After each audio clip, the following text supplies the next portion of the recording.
Good morning student. Nirmal TT की online classes में मैं अंजू भारद्वाज आपका हार्दिक अभिनंदन करती हूँ। बच्चों, आज हम श्रवण कौशल के बारे में अध्ययन करेंगे। आपको भाषा कौशल के अंतर्गत पहला जो कौशल पढ़ाएंगे वो है श्रवण कौशल। भाषा के तारतम्यता को बतलाते हुए हमने आपको बताया इसमें क्रमबद्धता होती है। श्रवपले आपको बतलाया था इसका क्रम।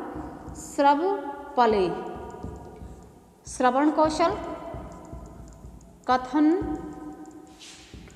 वाचन और लेखन कौशल, ये इसका तारतम्यता है, क्रमबद्धता। भाषा कौशल के अंतर्गत भाषा का आपको अर्थ बतलाया था। भाषा वह है, भाषा क्या है? भाषा एक अर्जित करने वाली है, पैतृक संपत्ति होती है, भाषा अर्जित करने वाली है। और भाषा अधिगम, भाषा और भाषा अधिगम में अंतर भी बतलाया था कि भाषा तो एक अर्जित हो जाती है, ज्ञान अर्जन से जो अर्जन करते हैं उसको तो भाषा, और किसी दूसरी भाषा को हम प्राप्त करते हैं, दूसरी भाषा का हम अधिगम करते हैं, तो वो दूसरी जो भारतीय भाषा उसका हम अधिगम करते हैं, वो भाषा अधिगम कहलाती है। तो आपको फिर उसके बाद बतलाया था इसकी जो क्रमबद्धता है, दो भागों में विभाजित है, ग्रहणात्मक और उत्पादात्मक। ग्रहणात्मक में सुनना और पढ़ना, सुनना और पढ़ना, ये ग्रहण के अर्थ में, सुनना और बोलना ग्रहणात्मक के अर्थ में, अर्थात क्रियाशील होगा, ग्रहणशील होगा। और पढ़ना और लिखना ये किसके अंतर्गत आ जाएगा? ये उत्पादकता के अंतर्गत आ जाएगा। तो इसकी क्रमबद्धता को लेते हुए हमने आपको श्रवण कौशल अर्थात श्रवण के बारे में, श्रवण की उत्पत्ति किससे मानी गई? श्रवण की उत्पत्ति मानी गई है अंग्रेजी के लिसनिंग शब्द से। किससे? अंग्रेजी के लिसनिंग। लिसनिंग का पर्याय है क्या? श्रवण। क्या पर्याय है? श्रवण, सुनना। और श्रवण जो शब्द है वो संस्कृत की कौन सी? संस्कृत की श्रु धातु से। श्रु मीन्स सुनना, सुनना या ध्यान पूर्वक सुनना, ध्यान पूर्वक सुनना।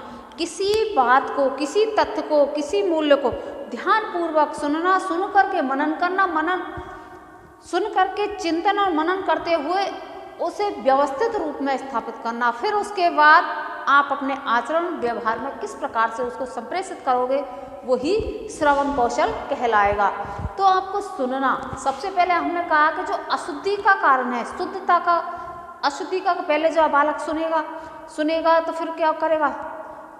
श्रवपले बोलेगा, फिर पढ़ेगा, फिर लिखेगा। तो आपको ध्यानपूर्वक जो चीज़ सुनेगा तो आप उसका जवाब भी राइट दोगे, अर्थात जवाब भी आप सही तरीके से दोगे। अगर आपने सही नहीं सुना तो वो क्या हो जाएगा? अशुद्ध हो जाएगा। तो संस्कृत छात्रों के लिए श्रवपले जो हमने एक ट्रिक बना रखी है, पहले श्रवणम, कथनम, वाचनम और लेखन।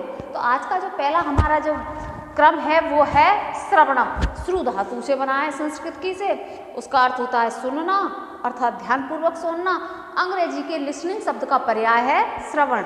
और एक शब्द है अंग्रेजी का हियरिंग, वो केवल ध्वनि मात्र तक कान को पहुंचाता। जो ध्वनि होती है वो कान तक पहुंचाना, को ध्वनि के अनुसार पहुंचाना, इसका अर्थबोधन होता है। किसका? लिसनिंग का केवल अर्थबोधन के लिए, और वो केवल हियरिंग ध्वनि मात्र के लिए आता है। अब श्रवण का हमारे जीवन में क्या महत्व है? सुनने का क्या महत्व है? ये आपको बेसिक तो आप जानते होंगे कि सुनने का हमारे ऊपर क्या महत्व है। श्रवण का भाषा शिक्षण विशेषतः संस्कृत में महत्वपूर्ण स्थान है। छात्र संस्कृत में श्रवण का महत्वपूर्ण स्थान है। वो किस प्रकार है? इसमें जो छात्र होते हैं, देखिए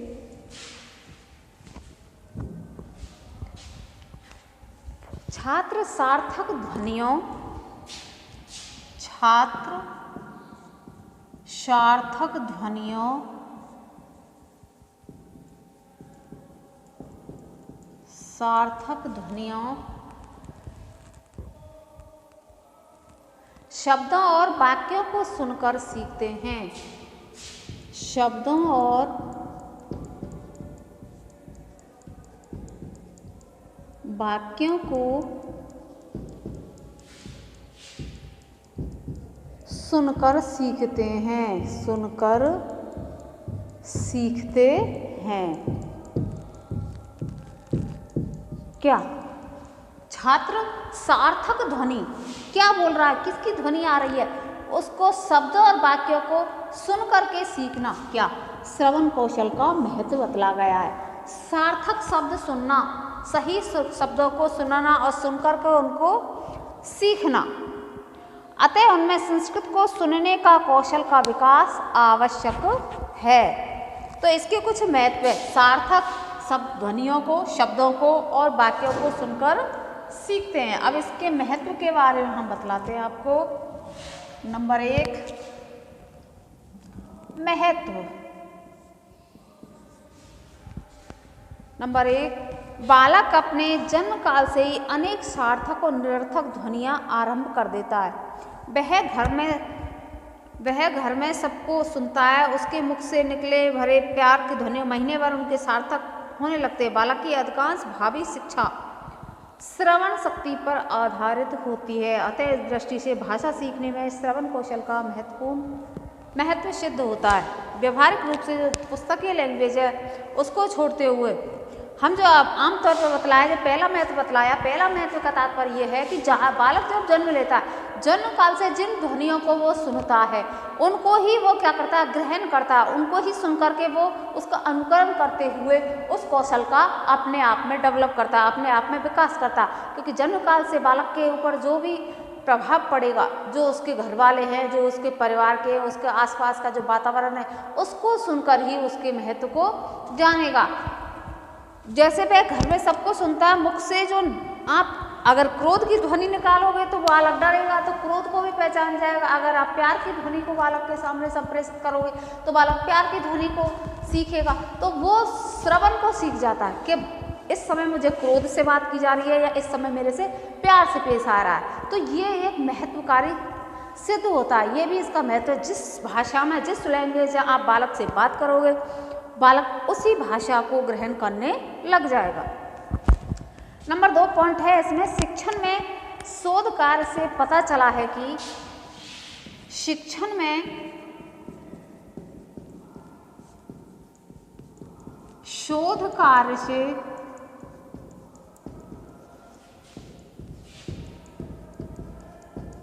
पता चला है कि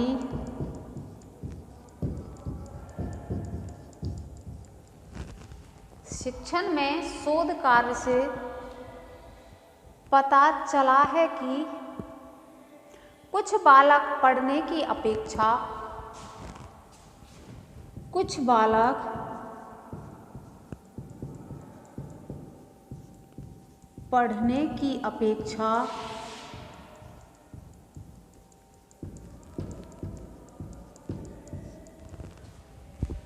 पढ़ने की अपेक्षा सुनकर अधिक ज्ञान प्राप्त करते हैं।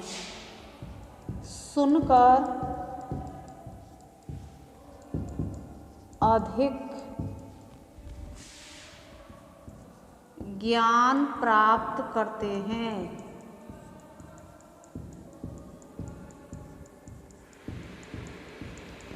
क्या कह रहा है नंबर 2 पॉइंट, शिक्षण में जो शोध किया है हम इस पर, किस पर, श्रवण कौशल पर हमने शोध किया है।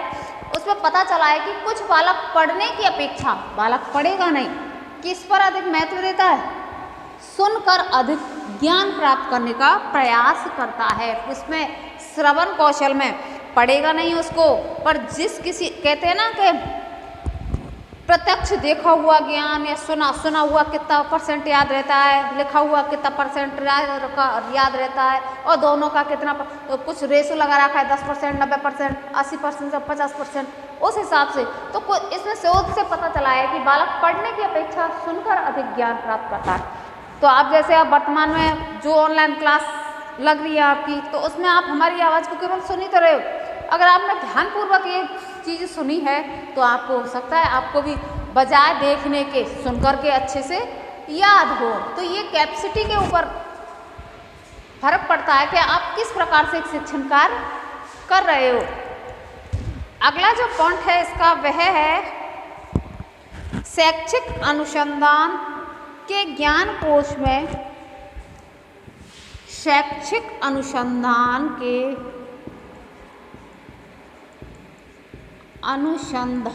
के ज्ञान कोश में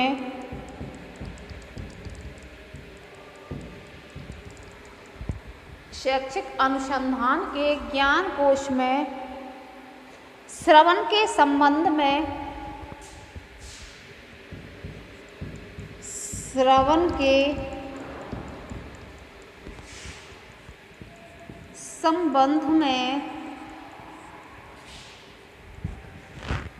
ज्ञान कोश में श्रवण के संबंध में निष्कर्ष है कि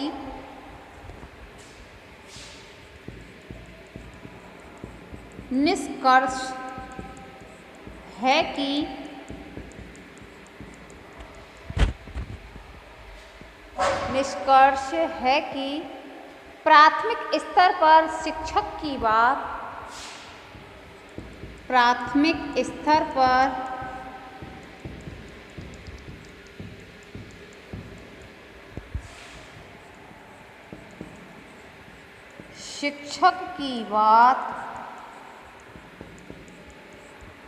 प्राथमिक स्तर पर शिक्षक की बात का श्रवण करने वाले छात्रों के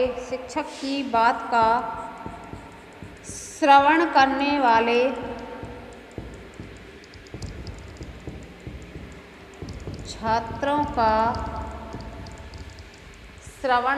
वाले छात्रों के समय का प्रतिशत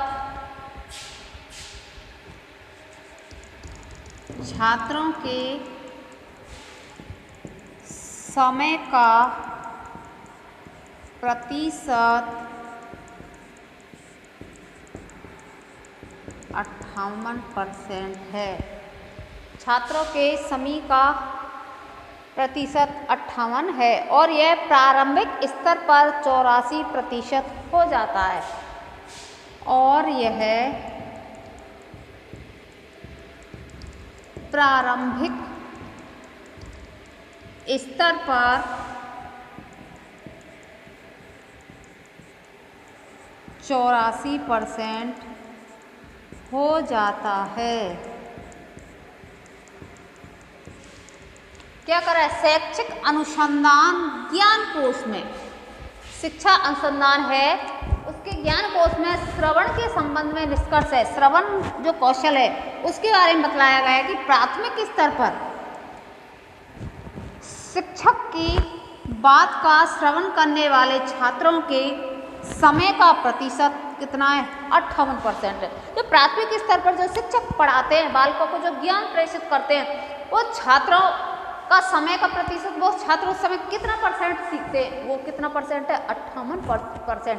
और यदि यह प्रारंभिक स्तर पर हो, जो बालक प्रारंभ में ही पढ़ाई करें, तो कितना परसेंट हो जाता है? 84। आपने छोटे छोटे बालकों को पढ़ने में देखा होगा, शुरू में तो उनको कठिनाई आती है। जैसे मैंने आपको बताया ना कि बालक को हम किस प्रकार से पढ़ाते हैं, एनारा मीमली, पहले एक चूल्हा, दो चूल्हा, फिर ऐसे फिर ये बन गया एनार वाला। उसी प्रकार से और भी इसको वर्णमाला जो सिखाते हैं उस प्रकार से, इस प्रकार से ABCD गिनती पाठ।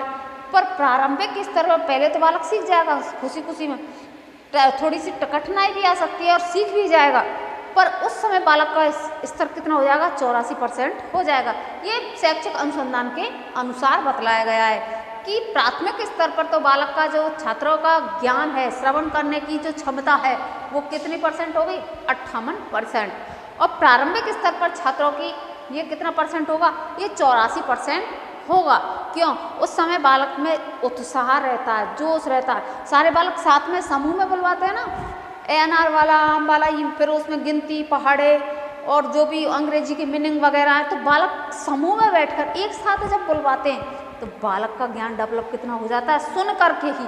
केवल बालक ये नहीं जानता APPLE एप्पल यहाँ से इसको बोलता है, एप्पल की भाले उसको स्पेलिंग भी नहीं जानता कि एप्पल की स्पेलिंग क्या है, पर उनको सिखाते हैं। पहले समूह में बोलकर एप्पल की स्पेलिंग सिखाओ, वर्णमाला सिखाए, गिनती सिखाओ, पहाड़े सीखे, तो बालक कितना सीख जाएगा? सुन करके ही केवल 84% तक बालक की क्षमता हो जाएगी। किससे?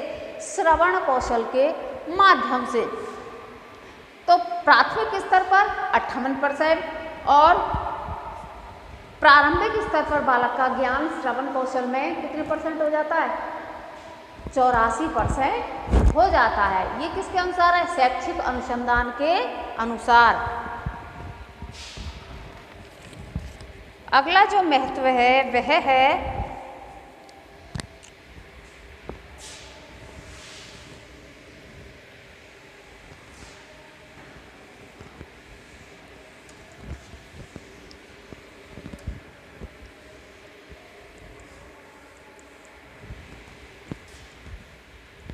नंबर 3, 4।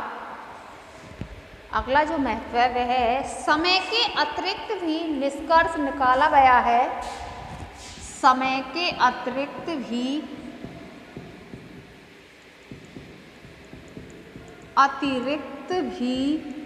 समय, अभी आपको समय बतलाया था ना कि प्रारंभिक स्तर पर कितने प्रतिशत बालक 58%, प्राथमिक स्तर पर और प्रारंभिक स्तर पर 84% बालक क्या करता है? श्रवण कौशल का विकास करता है। समय के अतिरिक्त भी निष्कर्ष निकाला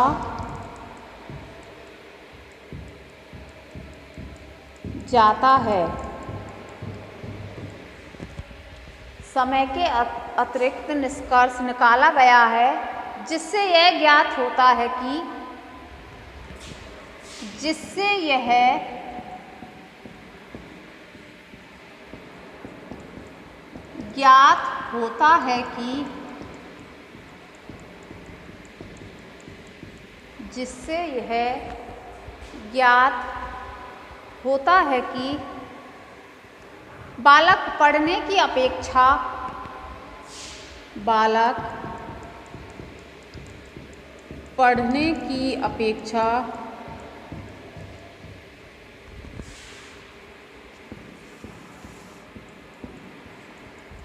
बालक पढ़ने की अपेक्षा सुनकर अधिक सीखता है। पढ़ने की अपेक्षा सुनकर अधिक सीखता है।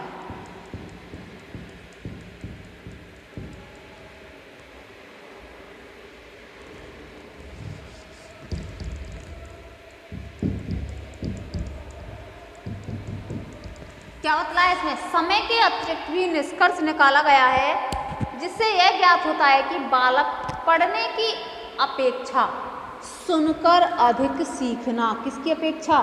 पढ़ने की अपेक्षा बालक सुनकर अधिक सीखता है। समय के अतिरिक्त भी निष्कर्ष, जिस समय में बालक को पढ़ाया जाता है, जैसे हमारा विद्यालय टाइम है सुबह 7:30 से 12:30 या 10 से 4, उस समय के अलावा उस समय में तो बालक का ज्ञान होगा ही, क्योंकि बालक सुनता ही सुनता है। उस समय बोलने की स्वीकृति दी जाती है, पर सुन करके या देख करके बालक, तो समय के अतिरिक्त भी निष्कर्ष निकाला गया कि जिससे यह ज्ञात होता है कि बालक पढ़ने की अपेक्षा किससे अधिक सीखता है? सुनकर अधिक सीखता है। अगला जो महत्व है इसका वह है एक अनुसंधान का विशेष निष्कर्ष यह है कि एक अनुसंधान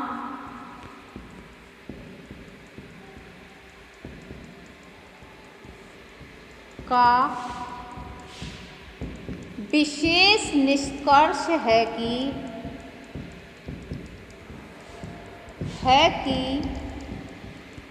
एक अनुसंधान का विशेष निष्कर्ष है कि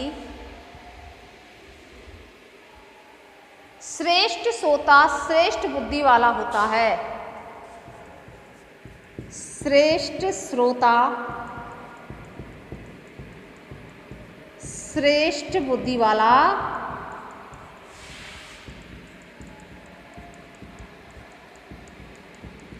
होता है। बिल्कुल सही। अनुसंधान का विशेष, एक अनुसंधान के अनुसार जिस हम श्रवण कौशल पर शोध कार्य कर रहे हैं, रिसर्च कर रहे हैं, हमारा एक टॉपिक है श्रवण। श्रवण के माध्यम से बालक कितना डेवलप कर पाता है अपने आप में? क्या बालक सीखेगा? कम सीखेगा?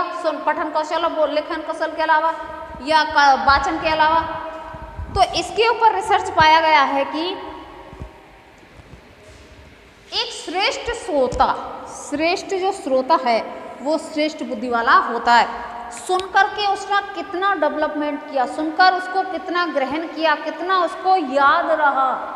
श्रोता मतलब यहाँ बालक मान लो, बालिका मान लो, युवक मान लो, तो इस जहाँ हम पढ़ा रहे हैं तो वो बालक के रूप में आया। तो श्रेष्ठ श्रोता आपने देखा होगा जब भागवत रामायण जी अपने होते हैं जगह जगह, आपने पांडाल लगे हुए देखे होंगे, तो वहाँ कहते हैं ना श्रेष्ठ वक्ता और श्रोता। तो वहाँ होते हैं दो तरह के, एक होता है श्रोता और एक होता है श्रोता। जो ध्यान पूर्वक सुन रहा है उसको कहते हैं श्रोता। जो एज इट इज जो सामने वाला बोल रहा है वो उसके कितना ग्रहण किया, कितना उसको याद है, वो तो हो जाएगा श्रोता। और एक जाकर के भगवान के हाथ जोड़ दिए, जाकर सो जाओ, बैठे बैठे आंख बंद करके हाँ सुन रहे हैं और जा रही है ऊपर से। ऐसे ही कुछ विद्यार्थी विद्यालय में भी होते हैं, कक्षा के अंतर्गत भी होते हैं। ध्यान बॉडी तो उनकी यही रहती है, कहते हैं ना प्रेजेंट बॉडी एब्सेंट माइंड। उस हिसाब से बालक तो यही रहता है पर माइंड उसका कहीं और रहता है। तो पूछने पर पता चलता है कि नीलवटेरा सन्नाटा, जो भी टीचर ने पढ़ाया कोई मतलब का नहीं है, कोई लेने देना ही नहीं रहा, क्योंकि उसको कुछ आता ही नहीं है, उसका दिमाग था ही नहीं। तो अनुसंधान से यह निष्कर्ष निकाला है कि श्रेष्ठ श्रोता श्रेष्ठ बुद्धि वाला होता है जब उसने ध्यानपूर्वक कोई बात सुनी है, ध्यान से उस कार्य को किया है, या जो टॉपिक पढ़ाया जा रहा है, जिसके बारे में बताया जा रहा है, उसने कितना सुना, कितना। तो जो सुनेगा वो श्रेष्ठ बुद्धि वाला होगा, क्योंकि उसने एज इट इज ऐसे ही एज इट इज नहीं तो कुछ इधर उधर कम ज़्यादा या अपना माइंड लगा करके उसने जो कुछ सुना है वो बुद्धि वाला होगा, तभी तो इस कार्य को करेगा, या तभी तो वो सारी चीज़ों को सुनेगा। तो अनुसंधान के रूप में, खोजकर्ता के रूप में इसमें पाया है कि श्रेष्ठ श्रोता ही श्रेष्ठ बुद्धि वाला होता है। श्रवण संबंधी अनुसंधानों के निष्कर्ष से, श्रवण संबंधी अनुसंधानों के निष्कर्ष से यह ज्ञात होता है कि श्रवण संबंधी अनुसंधानों के निष्कर्ष से यह ज्ञात होता है कि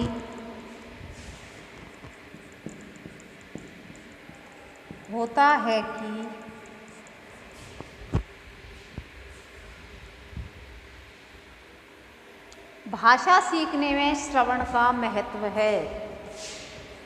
भाषा सीखने में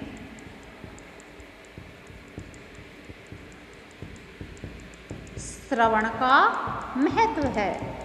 भाषा हम सीखेंगे तो सुनने का जो कौशल है वो महत्वपूर्ण बतलाया गया है। श्रवण कौशल ही कथन कौशल, वाचन कौशल और लेखन कौशल का आधार बनता है। श्रवण कौशल ही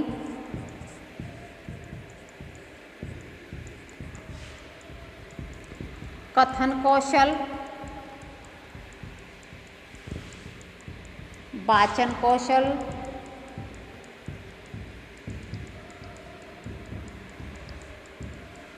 और लेखन कौशल का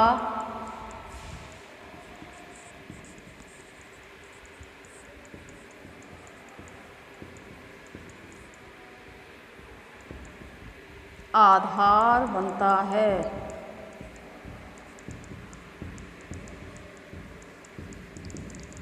क्या बतलाए? वाचन संबंधी अनुसंधानों से यह निष्कर्ष होता है कि भाषा सीखने में श्रवण का महत्व है और सभी कौशलों का आधार कौन सा कौशल बताया है? श्रवण कौशल। तो ये भी यहाँ से भी क्वेश्चन पुटअप हो सकता है कि सभी कौशल, जितने भी कौशल हैं आपके, श्रवण, वाचन, कथन, लेखन, इन कौशलों का आधार कौन से कौशल को बनाया गया? तो इन कौशल के आधार को कौन से कौशल का आधार माना गया? श्रवण कौशल को। कथन कौशल हो, वाचन कौशल हो या लेखन कौशल हो, इनका आधार ही कौन सा कौशल है? श्रवण कौशल को माना गया है। क्योंकि जब बालक शुद्ध रूप से, सही रूप से सुनेगा नहीं तो ये तीनों कौशल क्या हैं? निरर्थक माने जाएंगे। तीनों कौशल क्या हो जाएंगे? निरर्थक हो जाएंगे। किस प्रकार से निरर्थक हो जाएंगे? जब बालक शुद्ध सुनेगा नहीं। कह रहे हैं हम किसी और की कि हमारे देश की राजधानी क्या है, तो वो कुछ और सुन रहा है। तो सुना गलत, बोलेगा गलत, पढ़ेगा गलत और लिखेगा भी गलत, क्योंकि उसने सुना ही नहीं। हमने क्या लिखाया है कि भारत की राजधानी दिल्ली है, तो उसने कुछ और लिख दिया, पता नहीं मैडम क्या बोल रही है, गुरुजी क्या बोल रही है, मुझे क्या लिखना है। तो जब सभी का आधार इसलिए बनाया है इसको, जब तक आप सही तरीक़ा से ध्यानपूर्वक किसी चीज़ को नहीं सुनोगे तो आपके तीनों कौशल क्या हैं, बेकार माने जाएंगे। इसलिए श्रवण कौशल को इसका आधार माना गया है। आपको जैसे कथन के रूप में क्वेश्चन आ जाए या डिस्क्रिप्टिव रूप में क्वेश्चन करना पड़े कि श्रवण कौशलों को सभी कौशलों का आधार क्यों कहा गया है, तो इसके बारे में आपको जानकारी आराम से सटीक रूप से दे सकते हो कि हम इस प्रकार से हमें वाचन कौशल, कथन कौशल और लेखन कौशल का आधार माना गया है कि हम कोई चीज़ को शुद्ध रूप से, सही रूप से, परिमार्जित ध्यानपूर्वक कोई चीज़ को सुनेंगे नहीं तो हमें इस कौशल का डेवलप नहीं कर पाएंगे, कथन कौशल भी नहीं कर पाएंगे, वाचन कौशल भी नहीं कर पाएंगे और लेखन भी नहीं कर सकते। तो श्रवण कौशल को सभी कौशलों का आधार माना गया है। तो ये हो गए इसके महत्व में आपको बतलाया है। जन्म काल से जो निरर्थक और सार्थक ध्वनि बालक जो सुनता आया है, पहला महत्व है, तो आप उसको डांट कर बोलते हो या प्यार से बोलते हो या फिर उसका अनुकरण करके उसको सिखवाते हो, वही बालक के अनुग्रहण करता है, वही श्रवण कौशल का महत्वपूर्ण हो जाता है। क्योंकि हम बालक को सांकेतिक भाषा का प्रयोग थोड़ी करते हैं, बोल कर ही तो उसको, तभी तो बालक धीरे धीरे, कहते हैं ना, जो बालक जल्द, वो श्रोता का, ये श्रोता और बुद्धि वाला श्रेष्ठ है, वो जन्म काल से देखे बहुत से बालक कहते हैं कितनी जल्दी इसने पैर ले लिए, कितनी जल्दी ये बोलने लग गया, तो तीव्र बुद्धि वाला है ये बालक। कैसे? जैसे मामा पापा 8-9 महीने का बालक बोलने लग जाता है, चलने लग जाता है। कैसे? श्रेष्ठ बुद्धि, क्योंकि वो सुनता है, ध्यानपूर्वक ग्रहण करने की कोशिश करता है वो बालक कि ये क्या कह रहे हैं और क्या कहलवाना चाह रहे हैं। तो प्यार से बोला गया शब्द सार्थक हो, निरर्थक हो, किस प्रकार से आपने उसको टैकल किया है, उसी चीज़ों को आपको सुनना श्रवण कौशल का बहुत ही। फिर आपको प्राथमिक स्तर पर बालक का जो परसेंटाइल आपने निकाला है वो 58% बालक को आप सुन करके बालक याद कर लेता है, ग्रहण कर लेता है। और प्रारंभिक स्तर पर हम बालक को पढ़ाते हैं, आप छोटे छोटे बालकों को देखिए, समूह का रूप धारण करके वो कितना तेज उच्चारित ध्वनि में उच्चारण करते हैं। वो चाहे मीनिंग हो, चाहे वर्णमाला हो, चाहे गिनती हो, चाहे पहाड़े हो, कोई भी चीज़ हो, उनका वो तेज स्वर में, उच्च ध्वनि में एक साथ सीखते हैं और एक साथ बोलते हैं। तो श्रवण सुनने से ही तो उसका ज्ञान डेवलप हुआ, तो ये भी इसका आधार माना गया। तो उनका आधार हो जाएगा उस परसेंटाइल 84%, प्राथमिक स्तर पर 58% और प्रारंभिक स्तर पर 84% हो जाएगा। उसके बाद निष्कर्ष भी निकाला गया है कि बालक पढ़ने की अपेक्षा किस पर ध्यान देता है, सुनने का। कहते हैं ना, बालक का ध्यान एकाग्रचित होता है कोई चीज़ को। आप चलो पढ़ाई से संबंधित हटा के, तो हम कोई जैसे बच्चों की जैसे मूवी पसंद है या बच्चों को कार्टून पसंद है, तो देख भी नहीं रहे वो चीज़ें और केवल सुन रहा है, उसी को वो क्या कर लेता है, एक्टिंग के रूप में करता है। जब गाने सुनता है बालक तो गाने को हूबहू कैसे गा लेता है, क्योंकि वो ध्यानपूर्वक उस चीज़ को सुनता है। तो उस चीज़ को ध्यानपूर्वक सुनेगा तो वो ग्रहण करेगा, ग्रहण करते हुए वो अंगीकार कर लेगा। फिर श्रेष्ठ श्रोता जब सही तरीके से सुनेगा, सही ध्यान आकर्षित करके रहेगा, तो श्रेष्ठ बुद्धि वाला ही बालक होगा, तो ही तो करेगा। जो मंद बुद्धि वाला, जड़ बालक, समस्यात्मक, जो हमेशा क्लास में क्या समस्या क्रिएट करता रहता है, उसकी बस की बात नहीं है श्रवण कौशल को सुनना। और फिर अनुसंधान से निष्कर्ष निकाला ही है कि भाषा सीखने में श्रवण का महत्व है, क्योंकि ये चारों कौशलों का, अर्थात जो 3 कौशल है, कथन, वाचन और लेखन, उनका आधार माना गया है। तो श्रवण कौशल के अंतर्गत हमने आपको आज इसका महत्व के बारे में बतलाया। श्रवण की उत्पत्ति श्रु धातु से हुई, जिसका अर्थ सुनना, ध्यानपूर्वक सुनना। अंग्रेजी के हियरिंग शब्द का पर्यायवाची हियरिंग का अर्थ होता है अर्थबोधन करना, और हियरिंग का ध्वनि मात्र तक, कानों तक ध्वनि मात्र पहुंचाना। हियरिंग इसलिए इसका लिसनिंग का पर्याय बन जाता है, लिसनिंग का अर्थबोधन। तो हमने आज आपको श्रवण कौशल के महत्व के बारे में समझाया। श्रवण कौशल होता क्या है, तो श्रवण कौशल आपके समझ में आ गया होगा। अब महत्व हो गए इसके, श्रवण की उत्पत्ति हो गई, इसमें श्रवण कहाँ से आया, किस प्रकार से आया, इसको आधारी क्यों माना गया है, तो ये आपको अच्छे से समझ में आ गया होगा और आप लिख भी सकते हो इस चीज़ को। अब उसके बाद इसके उद्देश्यों के बारे में बतलाएंगे कि इसका उद्देश्य क्या है, किसका, श्रवण कौशल का उद्देश्य, जो हम नेक्स्ट क्लास में आपको समझाएंगे। धन्यवाद।